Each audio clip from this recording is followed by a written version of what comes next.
Deep within every locked cell lies a sinister secret, waiting to unravel. And tonight, you'll witness the heart-stopping moment when control shatters into 1,000 jagged pieces. Each incident doesn't just expose raw violence. It carves lasting mental scars into the souls of guards and inmates, haunting them long after the chaos fades. Over the next 20 minutes, we'll plunge into a world of brutal riots, cold-blooded murders, daring escapes, and a bone-chilling paranormal encounter. Dare to stay until the end if you can handle the terror. From prisoners plotting murder under the harsh glare of daylight to desperate escapes that teeter on the edge of freedom, this is raw body cam and CCTV footage the system never wanted you to lay eyes on. Some guards stood frozen, watching in horror. Others turned away, unable to face the nightmare. And a few ran for their lives. Would you have the strength to survive? Or would you vanish behind these merciless walls, forgotten like so many before you? Hit subscribe for more real-world horror caught on camera, and brace yourself for what's coming next. Prisons are supposed to be the final wall between chaos and order. Concrete, steel, barbed wire. But sometimes, chaos wins. And when it does, it spreads like wildfire through the halls, through the cells, through the terrified minds of the people trapped inside. Tonight, you'll witness chilling footage, fights, uprisings, escapes, and something even more unexplainable. All caught on real police body cams. You're stepping into the cracks of a system barely holding together. These aren't isolated incidents. These are signs of a system cracking at the seams. A world where guards become prisoners of fear and inmates become monsters born of desperation. Watch closely. Some ran, some fought, some vanished into thin air. Where blood dries before help arrives, where entire escape plans unfold in seconds, and sometimes where the real danger isn't who's locked in, but who's looking the other way. This isn't just chaos. It's what happens when the walls are supposed to keep people in, but can't keep the nightmare out. Raw moments that were never meant to be caught on camera, and once you see them, you can't unsee them. These are scenes from deep inside some of the world's most dangerous detention centers. Real footage, real consequences, real fear. What you see tonight might just make you wonder, in a place built to contain danger, who's really trapped with who? Let's start where the cameras caught it all and where the guards chose to just stand back and watch. Stick around, and if one of these scenes makes your heart race, smash that like button and tag a friend who needs to see this. Now let's go back to one long, bloody night at the City Justice Center, where it all spiraled out of control. 1 a.m., St. Louis. From the outside, the City Justice Center was just another fortress of concrete and glass. Inside, it was already breaking down. It started small. A couple of detainees throwing punches, laughing, showing off. Normal enough. But tension hangs thick inside these walls. It clings to the skin like humidity before a thunderstorm. And tonight, it snapped. Around 11:30 p.m., the fighting turned savage. Groups formed. A single inmate was cornered, fists hammering him into the floor. Blood pooled where he fell. Guards watched from behind reinforced glass. They didn't intervene. One female officer shouted, trying to command order, her voice cracking. But a detainee shouted back, mocking, "You wait till you get proper backup." You wait till you get the proper backup. Laughter rippled through the pod. Inside the chaos, some inmates fought. Some just stood back, arms crossed, smiling at the spectacle. The prisoner in the middle staggered to his feet, his white shirt soaked through with red, and was finally escorted out. But the violence didn't end. It evolved. The pod became enemy territory. 2:15 a.m., guards returned in riot gear, faces hidden behind masks, pepper spray canisters in hand. The inmates didn't back down. They rushed the doors, coughing and gagging but wild-eyed. Some wiped burning eyes with bloodied shirts. Others used broken chairs to barricade entryways. The concrete floors were slick with sweat, spray, and fear. A strange, sour stench filled the air, a mixture of chemicals, old sweat, and something worse, like meat left too long in the sun. The guards pulled back. The inmates roamed freely. Cameras caught them wandering the tier, taunting the empty guard station, smearing graffiti across walls. One detainee even posed for a camera, middle fingers raised high. Only then did the real riot squad move in. Armed officers, helmets gleaming under fluorescent lights, stormed the block. One by one, prisoners were dragged out, cuffed at the wrists and ankles. Some limped, some smirked, some shouted half-hearted curses. 5 hours. 5 hours where the inmates ruled the roost, and the guards could only watch. This wasn't a fight. This wasn't a disturbance. This was the system tearing at its seams, and no one on either side would walk away unscarred. The female officer later resigned, haunted by the laughter of the inmates that night, unable to return to the pod. If you think the worst is over, you haven't seen anything yet. Did this chaos shock you? Smash that like button. 3 a.m. Middlesex Detention Center. If violence behind bars has a soundtrack, it's usually shouting, boots hitting concrete, keys jangling. But the most disturbing crimes? They happen almost silently. The surveillance footage starts innocently enough. Prisoners emerging from their cells, picking up cleaning supplies for morning chores. Except one detainee moves differently. Shifty. Too fast. He ducks back into his cell, dragging something hidden inside a laundry bag. The other inmates glanced nervously at the laundry bag, sensing something was wrong, but no one dared to speak. A few minutes later, he reappears, pulling a body. A real body, lifeless, slack-jawed, a stain slowly blooming across the sheet wrapped around him. The killer drags the corpse casually across the floor. Blood smears out behind him, a dark red trail twisting through the common area. And the other inmates? They don't flinch. They step around the body like it's a piece of broken furniture. They wipe tables, mops floors, clean windows. Business as usual. The killer works fast. He drags the dead man to the showers, props him against a wall like discarded trash. He scrubs the bloodstains with old rags and heavy solvents, but the concrete drinks the blood deep, a stain no mop can erase. He throws his bloody mattress into an empty cell, dumps blood-slicked shoes into the nearest trash bin. No one says a word. No one dares. When a guard finally wanders by, the killer picks up a mop and starts scrubbing the floor, whistling softly. He blends in perfectly. Watching the footage, it's easy to forget you're looking at a crime scene. It looks like a janitor crew cleaning up a spill. Except the spill was human. In here, silence isn't just survival. It's complicity. Everyone saw it. No one stopped it. And you have to wonder, in a place built to contain danger, how many murders go unseen, hidden in plain sight, scrubbed away before anyone even notices? Tag a friend who wouldn't survive 5 minutes here. 2:30 p.m., Oklahoma County Detention Center. Some days in prison unravel slowly, one bad decision at a time. Other days, they implode in seconds. It was a normal afternoon, if you can call anything inside a detention center normal. Guards making rounds, detainees pacing their cells. Then it happened.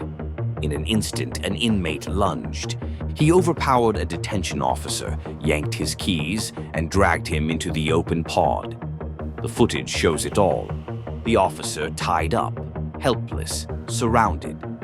The prisoner, his eyes cold, almost detached, moving swiftly. freeing others, handing out keys, setting chaos loose into the halls. Someone found a knife, and then the screams started. The inmate stabbed the officer, once, twice, left the knife on the table, like a grim trophy. For a few seconds, the pod stood still. Then, he picked the knife up again, pressing it against the officer's exposed throat. That was the moment police stormed in. Officers moved down the staircase, weapons drawn. Commands were shouted, but there was no time for talk. Gunshots split the air. The inmate dropped like a stone, blood pooling beneath him. The officer survived. Barely, but his scars ran deeper than his wounds, haunted by the sounds of that day. Witnesses later said his hands trembled uncontrollably for weeks afterward. Not from the wounds, but from the sounds. The wet, dull thud of the knife. The bone-shaking roar of gunfire inside a concrete box. The sheer, bone-deep terror of realizing that, for a few minutes, nobody was coming. He had been abandoned, just another casualty in a system stretched to its limit. This wasn't just about one prisoner. This was about a facility running on fumes. Too few staff, too many inmates, and too little backup when it mattered most. And when the balance tips, it only takes one desperate man to burn the whole thing down. Did this make your heart race? Let us know in the comments. Also, if you were standing at that door, would you have rushed in or hesitated? Be honest. Comment below. 11 a.m. County Courthouse. Courtrooms aren't supposed to feel dangerous. They're supposed to be the safe part, the calm before the storm of prison time begins. But sometimes desperation doesn't wait. The footage is grainy but clear.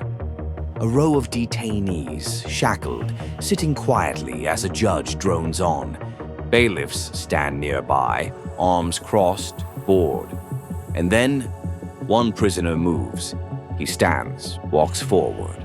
Not fast, not suspicious. And in one motion he swings his legs over a low barrier, pushes open a window, and jumps. The courtroom erupts. Shouts, chairs crashing, officers scrambling. The prisoner hits the ground outside hard, rolling onto asphalt. His ankle twists awkwardly, but adrenaline surges. He's bleeding. His sock is torn off. His bare foot slaps the pavement. And still, he runs. Imagine it for a second. The burn of fresh cuts on your skin. The deafening roar of alarms behind you. The gut punch certainty that a bullet could tear through your back at any second. And no matter how fast you run, you can't outrun the sound of boots pounding after you. The escapee hurdles a curb, dashes between two parked cars, nearly slips in a puddle but catches himself, heart hammering so loud it drowns everything else out. For a few seconds, he's a phantom, a bleeding ghost in broad daylight. Free. Deputies chase him into the parking lot, drawing tasers and shouting warnings, but he's already vanishing into traffic. They catch him later, of course, huddled behind a dumpster, ankles swelling grotesquely, gasping for breath. But for those fleeting minutes, barefoot, bloody, terrified, he outran everything. At that moment, it didn't matter if he was a murderer, a thief, or something worse. He was just a man running for his life. His brief taste of freedom left him with scars deeper than the cuts on his feet, haunted by the chase. Which escape would you bet on? Let's hear it in the comments. If you've made it this far, you already know. This footage is unlike anything else. Hit subscribe if you want to keep uncovering the moments they wish had stayed buried. 1:45 p.m. Espanola Police Station. Not every escape from a prison leaves footprints. Some leave behind something colder. Officer Carl Romero was running a routine overnight shift, monitoring the flickering security cameras, watching detainees sleep. Nothing unusual. Until something moved. At first, it looked like a smudge, a trick of bad lighting, maybe a moth flitting across the lens. But then the shape sharpened. Legs, arms, a human figure, thin, translucent like cigarette smoke caught in a draft.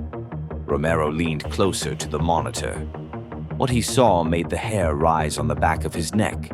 The figure wasn't walking around the gates. It wasn't ducking security cameras. It moved through them. No alarms, no metal clanks, no keypads beeping. And then I saw the legs and it was a human. Just silent motion, drifting across restricted zones like the fences and bars didn't exist.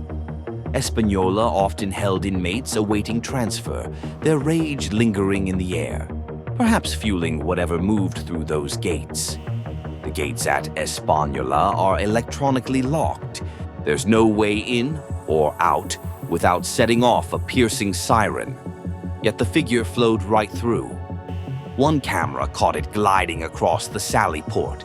Another picked it up, phasing through a second inner security door. Romero scrambled to find a rational explanation.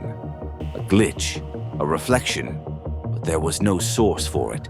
And when he rewound the tape, the figure moved differently each time. Not like a replay, like it was alive. Some officers laughed it off, called it a trick of bad wiring or a shadow. But Romero didn't laugh. He refused to walk alone down certain hallways for weeks after that night. He said it felt wrong, like something was still watching. Maybe prisons don't just trap flesh and blood. Maybe the rage, the desperation, the endless cycles of violence, they leave something behind. Something that doesn't check out when the night shift ends. Something that doesn't stay behind bars. Something that simply waits. Real ghost, or just a trick of the light? Drop your theory in the comments. It was supposed to be safe. Prisoners handcuffed to heavy tables in a recreation yard. Then, one man slipped free. Footage shows him pulling a homemade knife from his waistband, chasing the cuffed prisoners who could only run in circles, trapped like animals in a cage.